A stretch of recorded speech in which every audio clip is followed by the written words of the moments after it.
we're probably expecting to see Pip here. That's what we had announced last time. I'll be filling in. She's not feeling super well today, but that's okay because today we're going to be talking about landing pages and how what you need to do to get them ready for paid ads, especially Google ads. And of course, my name is Phelan. I work at Seymour Digital Media. We focus on search engine marketing. And I'm Greg with Original 72 Creative, and we're a full service website, graphic design, and digital marketing firm in Vancouver. Awesome. Awesome. So I guess like right off the bat, first thing to just set up is like a definition. Like, what's the difference between like a landing page and like a regular page on a website where you would hmm like kind of list out your services? Uh, Yeah, well, there's obviously going to be some major differences between the two, and some of them to start off are like not getting into specifics of like what content you want on there, but really the major difference is it's a specific page that's typically not in your navigation, and it doesn't have your normal header and footer at the bottom. It's a more blank canvas for you to really um, build a very specific um, page with calls to action, forms, whatever it is you need on them. But typically, that's the biggest difference between a normal page on your site and a landing page is really that it's a specific page that people will only get to through an ad or through some link that you've provided, and it doesn't have usually that navigation in the header and a footer. yeah, exactly. And then the other big thing is that they're not picked up by Google, so they're not meant for SEO. They're meant for the ads. They're because also you could have duplicates, so they're all look the same, which is really bad for SEO. But in the context of like the ad, you're just trying to optimize it for whatever the campaign happens to be or whatever keywords you're bidding on. Mm-hmm. One big one as well that is Facebook also has landing page experience. It's not as detailed as the Google Ads one as well, but like Google Ads today, you definitely want to have it like hyper targeted to like a keyword that's on that page, and so you might have like I don't know like the stump grinding versus tree pruning, and right the page is pretty much identical, so you'll just duplicate it, change a couple of the keywords, and make it for a specific service. Mm-hmm. And so it wouldn't be very good for SEO, but for Google Ads, it would definitely be a really good idea to have these pages. I think that's one of the things that people really maybe struggle over is when they do create landing pages for whatever reason, they still do try to build it as like a page on their site that would be accessible because they're coming at it probably from the point of view of like this is great content, like this should be on my site. And yes, that's true, you should get that information on your site, but the landing page really does need to be something that's completely geared to the focus of whatever it's trying to do without the distraction at all of everything else on your website. Yeah, exactly. And as well, also people try to reinvent the wheel sometimes with landing pages. They try to be like, oh, this all got to be unique, and I've like just talked them down off the ledge. Like, no, there's best practices. We don't need to reinvent the wheel. No, you don't want to like when you're trying to get people to fill out a form or contact you. You generally try to make it as straightforward and as what they'd expect as possible because your job is to just convey to them that when they clicked on this ad, this was the right thing for them. Here's the reasons why, and Mm-hmm. fill out this form, and then we'll get a hold of you. Like that's all the website or the landing page is supposed to do. Mm-hmm. Uh, Absolutely. So one of the things I don't know if you want to get into landing pages and sort of the structure of the landing pages, or come at it from how a landing page can be best used for your ad campaigns. So, from the ad campaign, what on the landing pages do you really need to make it optimized for your Google ads that you're doing? yeah, I think that that's a good entry point because for starting like because the ad is trying to convey a message, right? Like you're trying to convey, like I don't know, just going with the tree services because it's an easy one to do. Is like I need to get my tree pruned, right? Okay, Mm-hmm. gone into Google. I said tree pruning near me. This person says I've done it with 30 years experience. Okay, cool. Click on the ad. Then there you might and so what you're trying to do is match that message on the landing page with what the ad said. So you want to make Mm-hmm. sure that it's like, oh, it's saying that this guy is going to do tree pruning and he's got lots of experience. Okay, on the page you're going to want to reinforce that part, right? Because Mm-hmm. that's what the ad was promising in like a little short format, right? Because you don't have that much room. So now what we're trying to do is like reinforce that, like maybe have video, have photos, like you're trying to convey that what was the message in the ad with what's the message on the landing page to know, let Mm-hmm. them know that this is the right spot, as well as like we said at the top of like having the keywords optimized on the page. You don't want them to go to the stump grinding page. You want them to go to the tree pruning page or the tree Mm-hmm. service page so that they know, oh, okay, I clicked on the right ad, right? You don't want people second guessing. Your job is to make it as frictionless between each point for them to get a hold of you, see the page. Okay, this is the right spot. Phil, here's my contact details, right? Like that's what we're trying to do.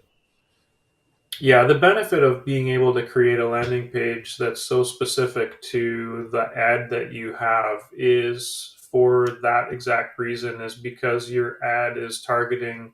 I mean, if you're doing your ads properly and it's targeting Yeah, a very specific, market, clientele, service, whatever it is, then you have that opportunity to have no other distractions at all and send them to a page that that person is looking for, what the ad that they clicked, right? yeah, So only gear the landing page to exactly what you need to get that customer to reach out to you. So that's the benefit of being able to be so targeted and send them to a page where there's no other distractions to increase that likelihood that they do reach out, and you get that client. yeah, exactly. And so I think kind of from that we can start talking about the landing page best practices because that really flows in Mm-hmm. nicely. Because the way I kind of see it is like you've kind of got two groups of people. I don't know about you, but I am a short form landing page. Whatever's Mm-hmm. above the fold, if you're not convincing me by that, you're not convincing me at all. And I'm pretty much out of there. Where I just need some idea that you know what you're doing, maybe a little bit of proof and a form. It probably, yeah, I would agree with that in the sense that immediately when they get to that landing page, they need to right away know, okay, yes, this Yeah, is what I came here for. yeah, Maybe not I mean, it's always great to have that also call to action immediately. Like if it's something that they need to do quick, it yeah, really does depend on what your ad is and what you're selling, yeah, whether or not at the very top you need that, like, fill out my form now, or like buy this product now, or like whatever it is. mm, The main thing is that as soon as they land on that page, you need to have, as clear and concise a message to exactly why that customer has been there, and potentially the call to action right away, to get that customer to, complete an order or fill out a form or whatever it is you're doing. yeah. Well, yeah, I was just, and then like kind of the second form, like you kind of wanted to have it like if they want, they're like ready to go, they're primed, they're like ready to go.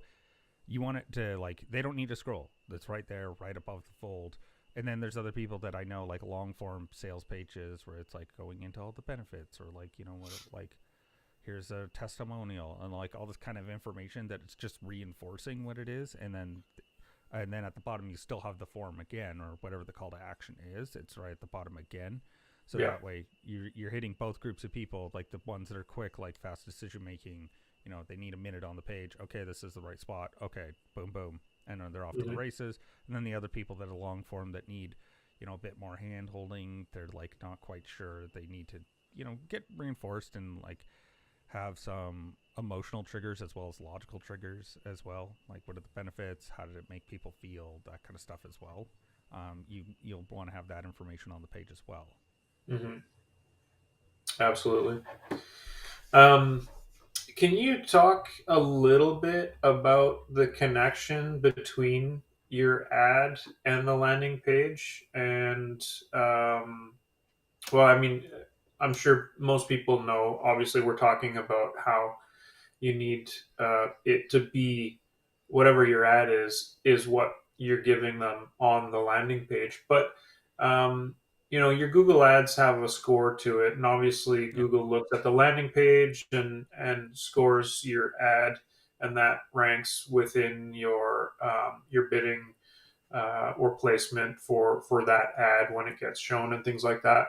Are there specific things that you guys look at between the ad and the landing page that are like mandatory things to have that optimization? Yeah, so there's definitely we've already kind of hit on it that it's the is that keyword on the page. Google will Mm-hmm. scan it, so you can't pull any like tricks where it's like, oh, we're gonna dynamically swap out keywords. They just test the HTML and check it and go like, oh, that has it. Okay, good. So that's a big one. Another big one: make sure your landing page loads quickly. There's enough, make sure it's optimized for speed because Google absolutely hates when the landing page, if you're failing the page speed insights, that's not good. Mm-hmm. And there's enough tools, enough resources these days that people should be able to, you know, even page speed insights tells you like, hey, you're on WordPress.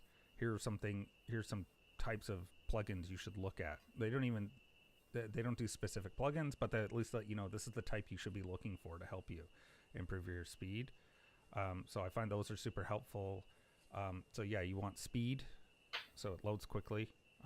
You want to have the keywords on it, and you want the keywords to be the relevant ones to the ads, right? All these things are supposed to be matching. The ad is relevant to the keyword. The landing page is also relevant to that keyword. And then all kind of like, again, it's all just making sure that the whole experience is seamless, right? We people don't like surprises, especially when um, they're just trying to look for a company. They don't want to be thinking about like, oh, why did I end up on this page? This has nothing to do with what I thought we were going to be landing on, right? Like you want people to be Mm-hmm. like, oh, this is exactly what I'm looking for, perfect, right? And so the landing page experience, Google also rates it as like above average, average, and below average. That's their markers. That'll generate you an out of 10 score, so like 7 out of 10, 8 out of 10 for the Mm-hmm. keyword. So because the keywords match with the landing page. So um, yeah, those are the two biggest ones I do look for. Um, I will say that including your keyword in the headline or the big H1 at the top of the above the fold, probably not a bad idea as well. Like you're really hammering the. Are you looking for tree pruning? Like you really make it obvious like what this page is about. That's also going to make it obvious to Google that's what this page is about. And so we just Mm-hmm. want to make it foolproof for a lot of people when they're just going through the landing page. Yeah. For ads where you are maybe experimenting with different ad copy, but it's the same underlying um, service or product, but Mm-hmm. there could be different phrases or text. Are you suggesting building multiple landing pages out specific to an ad, or typically can you get away with using one optimized landing page for a series of ads? Yeah, that's a good question. Generally, what I try to do is right off the bat build one landing page. If you're working with a client, it's going to need approvals, right? They're going to want to be like, "Oh, I want this changed, that changed." And generally, start off with kind of one and see how people engage with it. I Mm-hmm. like to also put Microsoft Clarity on it so I can see screen recordings of it. They're all anonymized, so there's no personal information, but you can see, oh, the mobile people, they didn't scroll at all. They wanted what it was about the fold. Okay, I need to, like, you can kind of start seeing how people engage with it. Mm-hmm. Um, the other thing that once you've built the landing page, you'll start to get like your search terms, right? So Google will be like, oh, they typed in this. This was what they actually typed into Google, but it triggered this keyword. They clicked on the ad, and then you can kind of see like, oh, okay, these type of people as well that are going to the landing page. they're not converting. Okay, maybe we need to duplicate the landing page and then make sure that these keywords are included in the landing page as well, right? So that's where generally I kind of start off small because it's going to be so much work just to get this off the ground that like don't kill yourself trying to build multiple landing pages. Start off with one, then over time with the keywords that you're getting back and the feedback you're getting back from people clicking on ads, then you can decide, oh, we should have this is a super relevant keyword, but it's not on this page. Let's duplicate it and make sure that it's on that page. Yeah, aside from the optimization of the actual, content and trying to make it as relevant to the ad for the score purposes in Google Ads, there's also I mean, you can get really, really into these things depending on how focused you are and how big, how um, you know important your ads are to you, that you can do A/B testing, either whether you're doing A/B testing with your ads themselves, or even doing A/B testing on the landing page to see if different versions of the landing pages are converting better than others. You guys typically do a little bit of that with your clients as well. Yeah, well, generally, yeah. So with the ad copy in the ads, like Google right now really likes to have a lot more control, and they just give us like 10 headlines and 3 descriptions, and we'll combine them. We'll see. We'll let you know. And so there's a little bit of like lack of control there because Google wants more rope to kind of experiment with and try different things, which the old school Google Ads person in me is just like, I don't like that because like I know what I want to say and they're picking Yeah, for me, and I don't like that part. I'm the exact same way. Yeah, it's, but I mean, it's not all bad. One thing I will say is make sure that you set your ads to uh, do not optimize like for a particular set. Make sure that they can run indefinitely as different permutations, and the reason is because these algorithms, once they find something, they'll just stick with that and hammer that one, and it doesn't give enough room for the experimentation to keep going. So you tell it to just like, no, you're going to run indefinitely, and then from there you can then start optimizing those ones because they've tried all the different permutations in theory, and so you can actually run off of that, and they'll get some feedback. Whereas if it over optimizes too early, then you're kind of stuck, and you're only like playing with half the knowledge that you should have. Okay, buddy, this is not the time. Thank you. He had a lot of opinions. He didn't like what I was saying about Yeah. over optimization. Um, but yeah, I would say the other side of it as well with the landing pages. There used to be a really fun tool called Google Optimize. It's going away at the end of this year, but it was an A/B testing, and it was meant to be. It was designed specifically to integrate with Google Ads. I think it was too like it was a really cool tool, but I think it was a little too powerful that like people were kind of overwhelmed with what you could do with it. Like you could run A/B multivariant, you personalize it based on like UTM parameters. So Hmm. it was a really cool tool, and then you could say like 50% of all people that make it to this page, they see this image, not this image, stuff like that. Um, or anyone that when the UTM parameter, I forget which one, the campaign name, I think that's what it was. But if the campaign name is equal to this, then you could make optimization. So there were some really cool tools like that. I haven't found a substitute, and they also say that Google Analytics 4 is able to do some of this stuff, but I haven't dug into it. I just landing page A/B testing. I find um, I don't do it as much as I should in a lot of ways.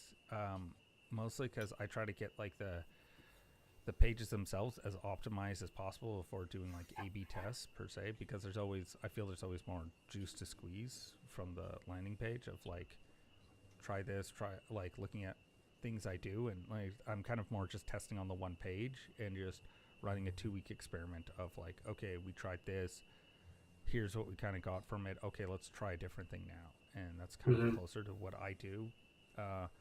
It could be structured a bit better, but that's you know how it always goes, right? Yeah, a couple more things I guess we can talk about with the landing pages. One big thing is I think you already touched on this too, is to make sure it's not too cluttered. You really want to have that initial above the fold information be really clear and to the point, with the action that you want them to take, ideally right away. And so there are a couple things I've seen on some landing pages which would be a no-no, and sort of just in general on the web are really being phased out are sliders and carousels.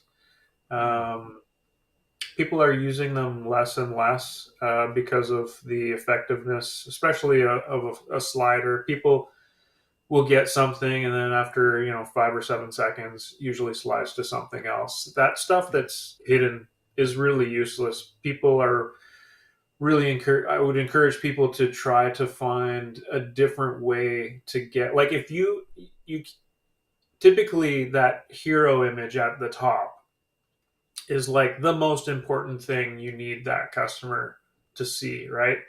So if you have a slider at the top, you're basically saying, well, I have like five most important things. So no, there's one. You need to pick the one that is most important, and all of the Mm-hmm. other ones you find a different way down below to order them and display that information. So sliders are going away, carousels as well, same type of a thing, but not as much. They have their purposes for certain types of sites, but for a landing page, typically wouldn't see a slider unless it's a slider of testimonials that Mm. people can go through. The funny thing about a carousel for testimonials is you could have three in there, but only be displaying two. But then you have to like click the next to get the next one, or maybe four. But people all of a sudden think you've got like unlimited testimonials in there, right? Because they're sliding, Yeah. right? So Loads. it's Yeah. there's a psychology there around seeing that and giving that impression, or them getting the impression that, oh, these guys got a lot of reviews because it's Yeah. in a carousel, and like I could endlessly loop through these, but they don't realize that there's only like three or four in there. Yeah. Yeah. Yeah. Yeah. Yeah, I agree. I also would imagine that the slideshow is also going away because of speed, right? As speed becomes Yeah. more and more vital, that the less stuff that you need to like have these fancy functionalities, and it's just like, what's the core thing that I need here? It's like I need images can load quicker, but like JavaScript and like running a complicated carousel probably be a little heavier. Um, the and so yeah, just to hammer home what you're saying, like the standard design for like above. Uh, this is reverse for me. So, but it's like having like big hero image. It's got a form on one side. It's got like the big hero image. It's usually showing something of like probably a transformation of some kind, right? Or like a picture of the person, something like that, where it's like Ideally, you're invoking some type of feeling out of yeah, the person, who your client, who you're trying to speak to give them that immediately, like, feeling like, oh my god, this is what I need, or whatever it is. yeah, exactly. So like the tree service company, right? It could be a before and after. It's like you have like two sides of the image. So they see like really messy, and then all of a sudden it's this beautifully like manicured tree, right? So you're trying to convey like, oh, imagine this is your tree. And then you would have a form where you're just getting some basic information from the person. Don't make it too complicated.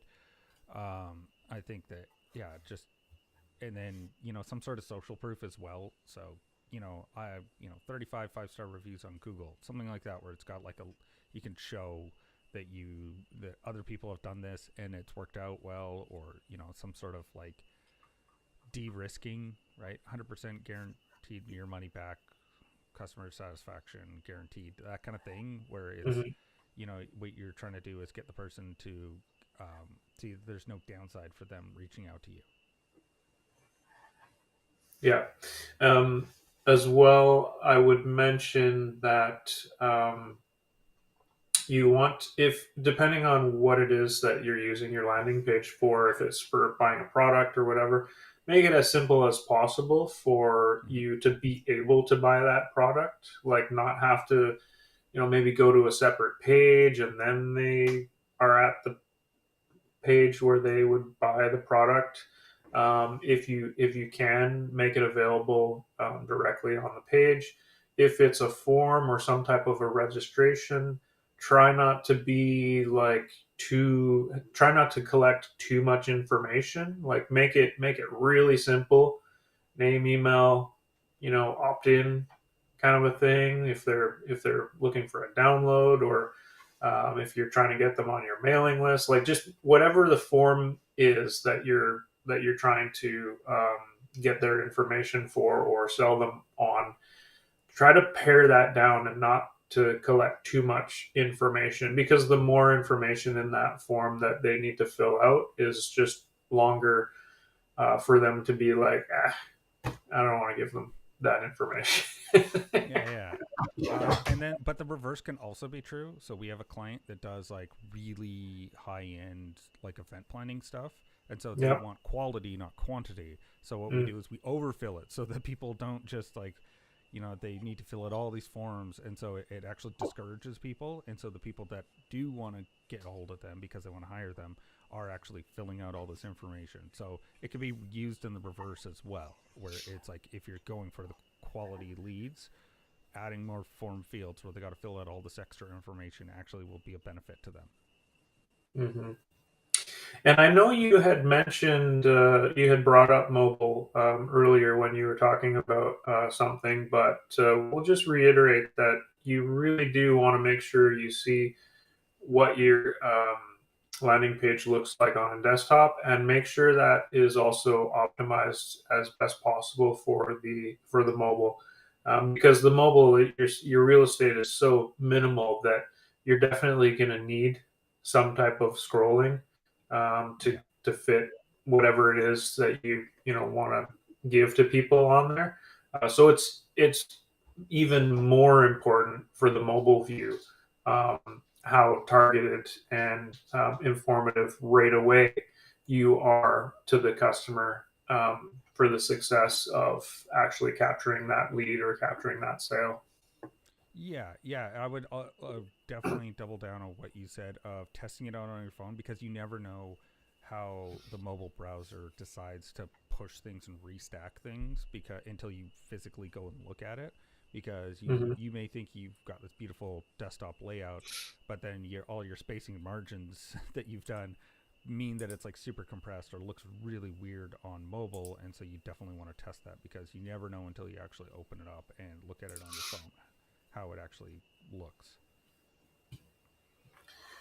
Well, that's good. We got a couple minutes to wrap up. Do you have any final words, either from the landing page or the optimizing from the Google Ads side, that you want to reiterate with people?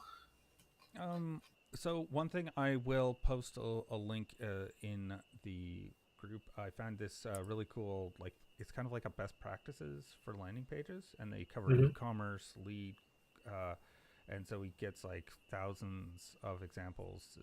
And so it's just a fun website to kind of go through as well to kind of see like this company ran and they kind of tell you what the A/B test was on the pet landing page, so it kind of gives you an idea on like what things are working and how it actually what other people are doing, things to take a look at. So it's always interesting because anytime people aggregate this kind of data, you can kind of see Mm-hmm. trends that are happening on landing pages and what's working and what's not. So it'll help you guys out as well. Yeah, there's a ton of resources out there. If you just Google landing pages, or best landing pages, there's tons of design ideas Yeah. and different layouts that you can look through, and tons of topics on creating the best landing page. There's no shortage of Yeah. information out there on landing pages. Well, as well as like tools to help you. So it's not like you're Mhm. doing this all from scratch yourself these days. Like there's just so much out there compared to what it used to be that Yeah, you know. before we wrap up, that actually reminds me of whether or not you have an opinion on using a service like Unbounce or like a specific service that you just create landing pages. So they're not on your site, but they're um, part of an actual landing page service. Do you guys ever use those, or would you recommend always just trying to do it on your own site? Uh, we do use like lead pages Hmm. for a couple of our clients. It's good for, say, the client has a website that's, it's kind of old. It's going to be building new pages on it. It's going to be a pain, and you More know it's going to be difficult, a yeah. pain, and so it's good in that sense.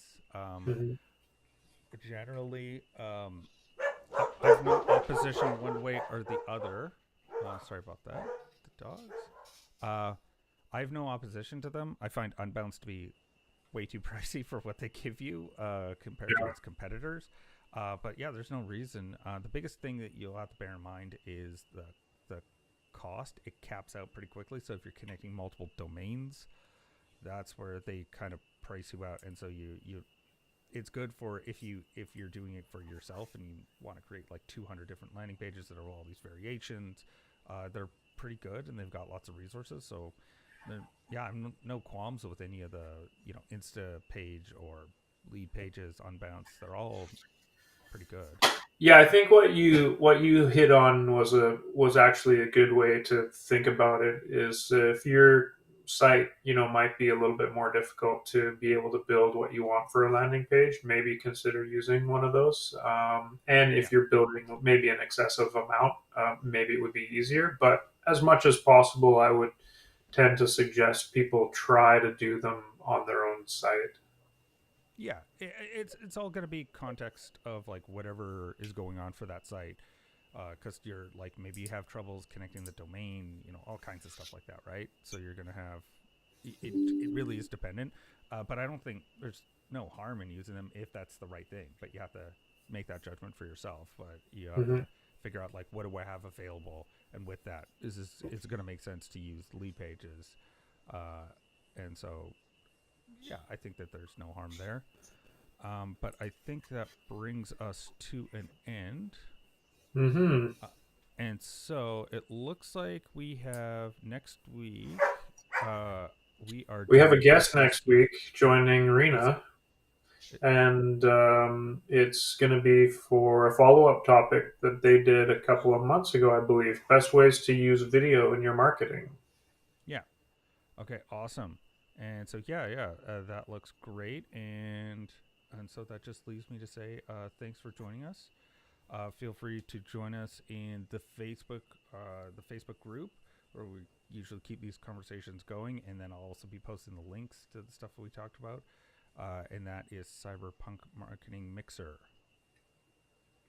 Uh, and is there anything else from you, Greg, or is it just I time for us think to we're say good. Thanks for joining us, everybody. all right? Bye for now.